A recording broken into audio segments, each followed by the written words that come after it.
Hello साथियों, जय श्री राम, जय बालाजी महाराज की।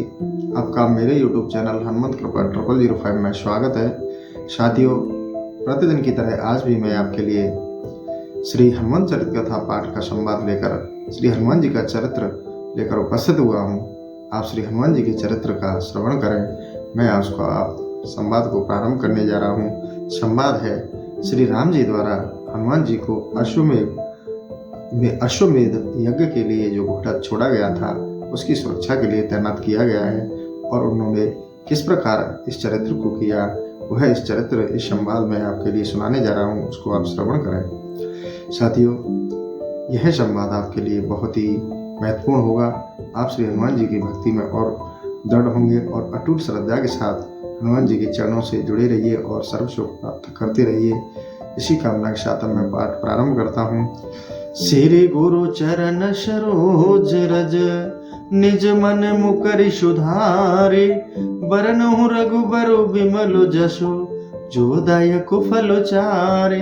बुद्धिहीन तनु जानिके सुमिरो पवन कुमार, बल बुद्धि विद्या देहु मोहे हरहु कलेश विकार। सियावर राम जय जय राम, मेरे प्रभु राम जय जय राम। सियावर राम जय जय राम।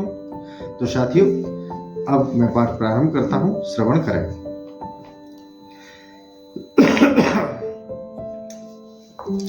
कुछ समय बाद धर्म के साक्षात विग्रह महामुनि अगस्त्य जी स्व प्रेरणा से भगवान श्री राम के अश्वमेध यज्ञ कराने का संकल्प किया।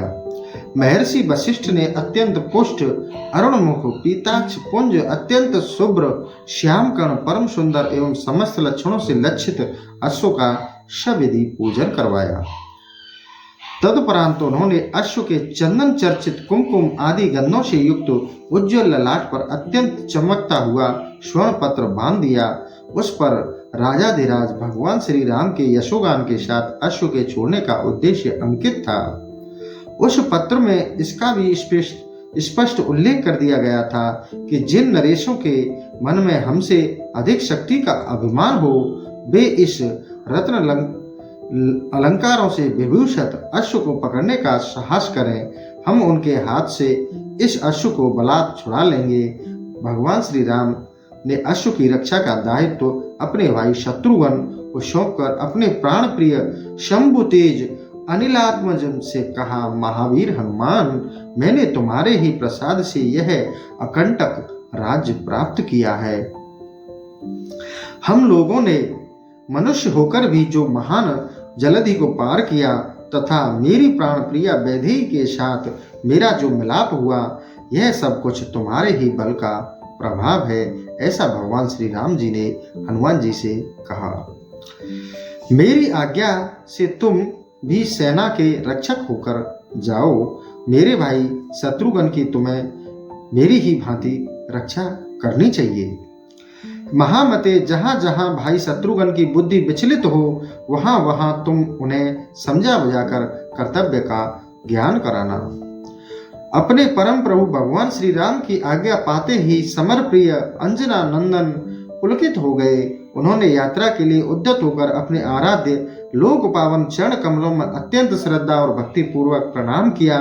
भगवान श्री राम के आदेशानुसार कालचित नामक सेनापति के साथ भरत कुमार पुष्कल और जावंत जी के साथ अंगद, गवय, महेंद्र, दधिमुख, बानरराज, सुग्रीव, सतवली, अक्षिक, नील नल, मनोवेग तथा अधिमंता आदि वीर गृहिणी बानर भी अश्व के पीछे चलने के लिए प्रस्तुत हो गए। श्री राघवेंद्र की श्रेष्ठ मंत्री सुमित्र के परामर्श के अनुसार शास्त्र शस्त्र में निपुण महान विद्वान धनुधर तथा परम पराक्रमी वीरवर प्रताप गरण्य नील रत्न लक्ष्मण निधि रिपुताप उग्राक्ष और शस्त्रवित कवच एवं शास्त्राण सुसज्जित अपने आयुध धारण कर चतुरंगिणी सेना के साथ महायज्ञ संबंधी घोड़े के आगे करके उल्लासपूर्ण चले। उस समय अश्व की रक्षा में चलने वाले प्रत्येक योद्धा के मन में और प्राण उत्साह से भरे थे। वे सभी हर्षमग्न थे। ऐसे रथी हयारूढ़ एवं गजारोही शूरवीरों से संपन्न उस विशाल वाहिनी का सौंदर्य अत्यंत अद्भुत था। भगवान श्री राम की अजय चतुरंगिणी सेना का सर्वत्र सादर अभिनंदन होता था।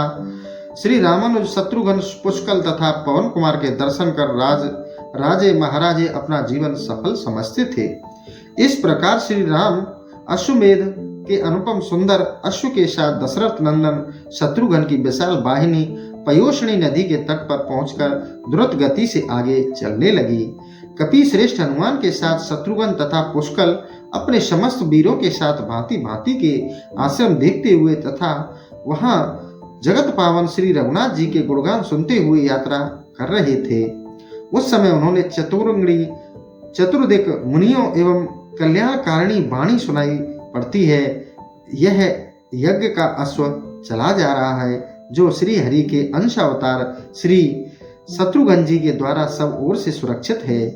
भगवान का अनुसरण करने वाले बानर तथा भगवत भक्त भी उसकी रक्षा कर रहे हैं। निरंतर भक्ति से प्रभावित रहने वाले चित्त वृत्तियों वाले महर्षियों के इन वचनों से प्रसन्न होते हुए सुमित्रा नंदन शत्रुघ्न मनुपुत्र शरयाति के महान यज्ञ में इंद्र का मान भंग कर अश्विनी कुमारों को यज्ञ का भाग देने वाले तपस्या और योग बल से संपन्न भृगुपुत्र महर्षि च्यवन के पावनतम आश्रम में पहुंचे। वैर शून्य जंतुओं से भरा हुआ वह आश्रम सिद्ध तपस्वियों से सुशोभित था। सुमित्रा नंदन शत्रुघ्न ने तपस्या के मूर्तिमान स्वरूप और महर्षि च्यवन के सम्मुख अत्यंत विनय पूर्वक अपना परिचय देते हुए उनके चरणों में प्रणाम किया। महर्षि च्यवन ने शत्रुघ्न को यशस्वी होने का आशीर्वाद प्रदान किया और समीपस्थ मुनियों से कहा, ब्रह्म ऋषियों, यह आश्चर्य की बात देखो, जिनके नाम का स्मरण और कीर्तन आदि मनुष्यों के समस्त पापों का नाश कर देते हैं।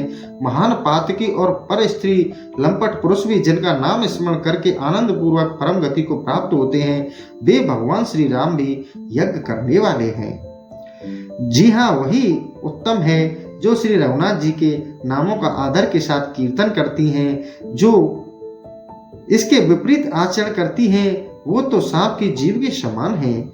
आज मुझे अपनी तपस्या का फल प्राप्त हुआ, क्योंकि अब मैं उन निखिल सृष्टिपति परम करुणा में प्रभु के अनूप रूप का दर्शन प्राप्त करूंगा। उनके निखिल भुवन पावन चरणों की रस से अपने शरीर तथा उनकी अत्यंत विचित्र वार्ताओं का वर्णन कर अपनी वाणी को पवित्र करूंगा। ऐसा च्यवन ऋषि ने अपने ब्रह्म ऋषियों से कहा। कल्याण मूर्ति श्री राम के स्मरण से महर्षि च्यवन प्रेम से निमग्न हो गए। प्रेमाश्रुओं से पूर्ण महर्षि गदगद कंठ से पुकारने लगे, हे श्री रामचंद्र, हे रघुनंदन, हे धर्ममूर्ति, हे भक्तवत्सल, कल्पतरु करुणा में प्रभु, आप अपने पावनतम चरण कमलों की रस प्रदान कर मेरा संसार सागर से उद्धार कर दीजिए। स्व और पर के ज्ञान से शून्य ध्यान मग्न महर्षि सुमित्रा तनय शत्रुघ्न ने अत्यंत विनीत वाणी में निवेदन किया, मुनिराज, निश्चय ही सर्व पूज्य श्री रघुनाथ जी परम भाग्यशाली हैं जो आप जैसे तपस्वियों के हृदय में निवास करते हैं। ऋषिवर, आप अपने चरण कमलों की पवित्र धूलि से हमारे यज्ञ को पवित्र करने की कृपा करें। दशरथ नंदन शत्रुघ्न के वचन सुन महर्षि च्यवन सब परिवार अयोध्या के लिए प्रस्थान करते हुए उनके पैदल यात्रा करते देखकर पवन कुमार ने शत्रुघ्न से विनीत वाणी में कहा, स्वामी, यदि आप आज्ञा प्रदान करें तो इन श्री राम भक्त महर्षि को मैं अपनी पुरी पहुंचा जाऊं। तो हनुमान जी ने कहा कि हे शत्रुघ्न भैया, अगर आपका आदेश हो, आपकी कृपा हो, तो मैं अभी अपनी पीठ पर बैठाकर महाराज च्यवन ऋषि और उनके परिवार को यज्ञ स्थान पर पहुंचा के आऊं। तो श्री रामानुज ने तुरंत उत्तर दिया, हाँ, आप इन्हें पहुंचा आइए। तो शत्रुघ्न जी ने उन्हें तुरंत आदेश दिया कि हनुमान जी, आप इन्हें जो यज्ञ स्थान है वहां पहुंचा कर आइए। बस परम पराक्रमी हनुमान जी ने परिवार सहित महर्षि च्यवन को अपनी पीठ पर बैठाकर तुरंत अयोध्या पहुंचा दिया। महर्षि की प्रसन्नता की सीमा न रही। समर्थ महर्षि का सहज आशीर्वाद मारुति नंदन हनुमान जी को सहज ही प्राप्त हो गया। तो साथियों, आज का ये सेशन यही था कि अश्वमेध यज्ञ का जो घोड़ा था उसकी रक्षा के लिए श्री हनुमान जी को नियुक्त किया गया और उन्होंने महर्षि च्यवन को यज्ञ स्थान पर पहुंचाकर अपने सुकृत प्राप्त किया। इस सेशन को मैं यहीं समाप्त करता हूँ। कल फिर आपको मैं नया सेशन लेकर राजा सुबाहु पर कृपा किस तरह हुई और सुबाहु से किस प्रकार का चरित्र हुआ हनुमान जी का, वो कल मैं आपके लिए लेकर उपस्थित होऊंगा। इसी के साथ मैं अपना ये सेशन यही समाप्त करता हूँ और आप सबसे निवेदन करता हूँ कि हनुमान जी के चरणों से जुड़े रहिए, हनुमान जी की भक्ति करते रहिए। हनुमान जी आपको इस कलयुग के भवसागर से पार उतारने में सक्षम हैं और वो आपको पार उतार कर ही रहेंगे। बस आप उनके चरणों से जुड़े रहिए। वो ऐसे ज्ञानी नाम अग्रगण्य हैं कि वो उनके पास ही वो राम रसायन रूपी रस है जो वो आपको भी प्रदान करेंगे। आप उनसे प्राप्त कर लीजिए और अपने जीवन को सफल बना लीजिए। बस मेरा भी यही उद्देश्य है। तो साथियों, आप से अंत में एक निवेदन और करूँगा कि अगर आपको हमारे चैनल के वीडियो पसंद आते हैं तो अपने सभी मित्रों को, रिश्तेदारों को, जानकारों को शेयर किया करें। और साथियों, कमेंट में चैनल के बारे में कोई अगर त्रुटि है, कोई चीज़ की कमी है या संवाद में कुछ कमी है तो आप बताया करें, जिससे हम उसमें और सुधार करें। क्योंकि हमारा कार्य तकनीकी ना होकर हमारा भगवत मार्ग का कार्य है, तो हमें इन चीज़ों में जानकारी नहीं होती, लेकिन कुछ संदेश समाज को देना होता है, उपदेश पहुंचाने होते हैं, जानकारियां पहुंचानी होती हैं। इसलिए हमारा उद्देश्य था कि हम इस चैनल के माध्यम से आप लोगों को धार्मिक उपदेश पहुंचाएं। तो साथियों, इस बारे में भी आप कमेंट करके हमें बताया करें। इसी के साथ मैं अपने इस सेशन को यही समाप्त करता हूँ। जय श्री राम, जय बालाजी महाराज की।